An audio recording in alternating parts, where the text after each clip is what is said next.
Some video games take ideas from other successful games and branch out on their own with it in great ways. What may have started as a copycat or a cheap imitation, which can sound kind of harsh, ended up being a game with a refreshing new spin on something familiar. Today we got 10 examples of copycat-ish games that are actually good. Starting off with number 10, let's talk Middle-earth: Shadow of Mordor, and specifically its combat system around Batman, Arkham Asylum, Arkham City, Arkham Knight, Arkham Origins. Because by no means was Shadow of Mordor like an actual complete copy of Arkham Asylum, Arkham City, what have you, because obviously Lord of the Rings is very different. It's worth pointing out that a lot of the controls and a lot of the combat felt pretty similar, and in a time where a lot of games were trying to ape Batman's combat style, Shadow of Mordor really nailed it and knocked it out of the park. They translated that quick counter, quick combo combat over to swordplay very, very well, and it got a lot of people, myself included, really hooked. There's always a mechanic that one big game develops and pioneers and other games try and do it and stumble and fail, but we think that Shadow of Mordor is one of the poster childs for seeing something like a combat system that was awesome in another game and really taking it to the next level. It doesn't always go that smoothly, trust of us. We've looked at a lot of games over the past years and yeesh. Next, over at number 9, we have another more broad example, and that's Star Wars: Jedi Fallen Order, and how it took concepts from Neo or even Dark Souls. Now, I know everybody's gonna immediately get angry because nobody likes when a game is compared to Dark Souls, but we're talking about the importance of Dark Souls as a subgenre, what it created, how some of its elements inspired other RPG games moving forward, and Star Wars: Jedi Fallen Order takes a lot of those concepts. While, yeah, it definitely is not anywhere near as difficult as Dark Souls or Neo or Sekiro or Mortal Shell or whatever other Souls-like subgenre game you'd want to talk about, it does take that loop. It does take that progressing through areas, trying to find shortcuts, and also resting at a campfire, or in this case, finding special Jedi meditation points to possibly level up your character, get your health back, and jump back out into that environment with all the enemies newly respawned for you to wipe the map clean once again and farm and rinse and repeat. It's a concept that can be really fun and addictive, and Jedi Fallen Order really did a great job with adapting some of these concepts for a Star Wars game and, you know, just kind of for a more accessible audience. Because again, we say this with respect, you know, some of the gameplay and just conceptual structural elements of a Souls-like game take a lot of special care and are to be respected, and some games fall flat on their face, but thankfully Jedi Fallen Order definitely didn't. Next, over at number 8, a simple but effective one, Dragon Quest Builders, and a lot of the elements it took from Minecraft. When Minecraft blew up, every game tried to be Minecraft, but what Dragon Quest did was take a lot of the Minecraft building elements and applied it to their own RPG framework in a really clever and addictive way. There's 2 Dragon Quest Builders games now, they're on most platforms, and they're incredibly underrated with just how fun and satisfying they can be. If you're someone who was burned out on Minecraft from the early days or just never really got into it, some of the Dragon Quest elements, like just the vibe, the tone, the look, some of the elements like some of the enemies and characters, with a dash of Minecraft building and that grid-based system and all of that stuff that hooks you in, it really might surprise you. We haven't had a lot of opportunity to talk about these games, but we wanted to take a minute because they're pretty sweet. Now, next, over at number 7, here's one that we wanted to talk about that we see out there a lot, and we kind of have a little bit of a bone to pick with it. It's Stardew Valley, and how a lot of people think that it just bounces off of Harvest Moon. You can argue that the town and relationship and farming elements are directly from something like Harvest Moon. Harvest Moon was one of the first games to really do it, but it's another example of a game that spawned a subgenre on its own. There are tons of other games like Harvest Moon that went out and did their own thing. Then there's other more real hardcore farming games like Farming Simulator that, believe it or not, a lot of people still play every year. So if you want to call Stardew Valley like the indie copycat of Harvest Moon, sure, but regardless, all that aside, whatever it is, it's really damn good. It takes some of the farming elements from Harvest Moon to the next level. It takes the adventuring, the questing, the grinding to the next level, and it has a lot of really touching character moments, and the relationships you develop in the game are really worth the effort. We've talked about this before, so we're really glad Stardew Valley exists. We're glad it's easy to play pretty much anywhere because it's super addictive, and if you do want to say it's a copycat of Harvest Moon, we're glad it did.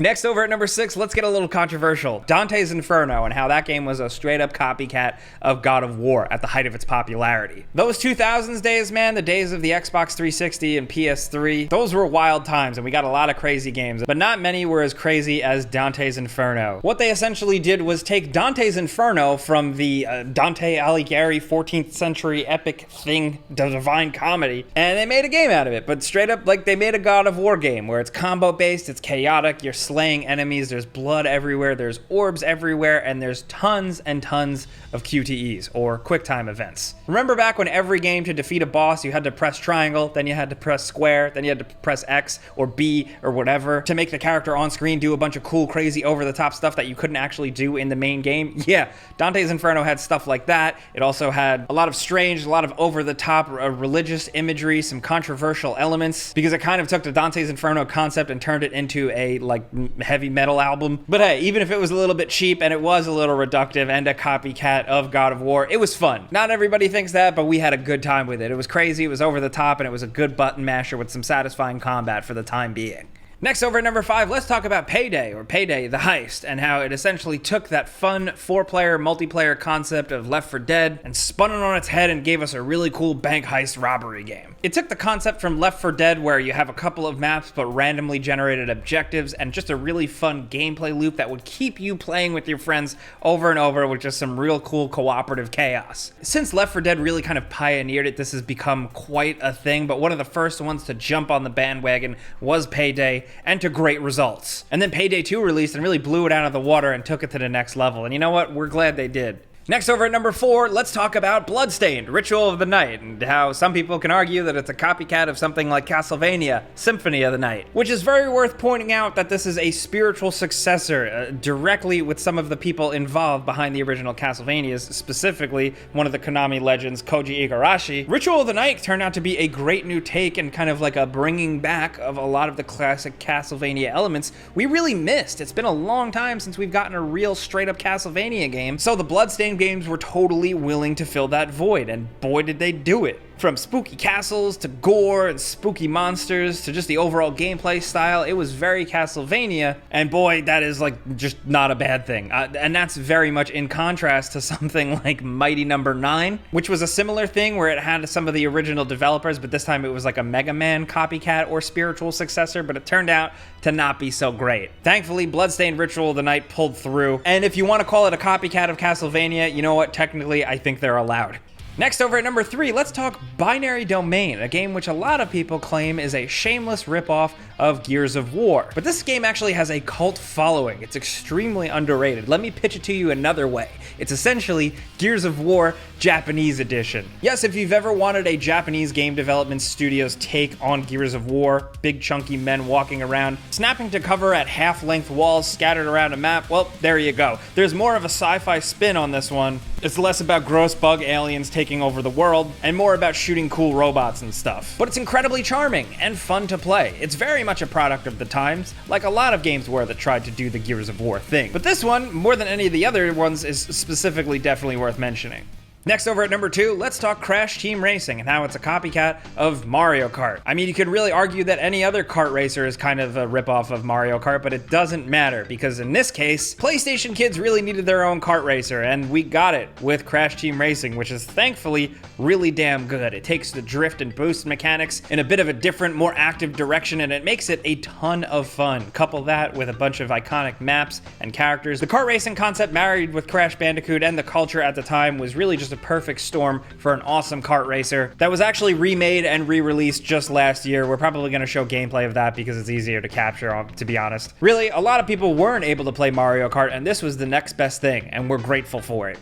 Now down to number 1, let's talk Grand Theft Auto, because of course after Grand Theft Auto 3 released and blew to insane popularity, there were tons of games trying to emulate that formula, trying to rip it off, trying to do a copycat thing. Many of them failed. Many of them just kind of changed the course of gaming and just how everything is. But some saw some success and fandom and brought things to new heights, specifically Saints Row. While the original Saints Row was a little rough around the edges, Saints Row 2 started to feel a little bit more comfortable in its own skin, and then things only got crazier with Saints Row the Third, and then so on from there. So while initially it seems like Saints Row was just going to do a copycat thing, Grand Theft Auto, but with better graphics, it really evolved into its own special thing that never took itself too seriously, and honestly, we think video games need that sometimes. But going in a bit of a different direction, we also think it's worth highlighting Sleeping Dogs, which is like a far-removed Grand Theft Auto copycat. After Grand Theft Auto 3 released, eventually we saw the True Crime games released. True Crime Streets of LA, True Crime Streets of New York. Then there was going to be another True Crime game until it was canceled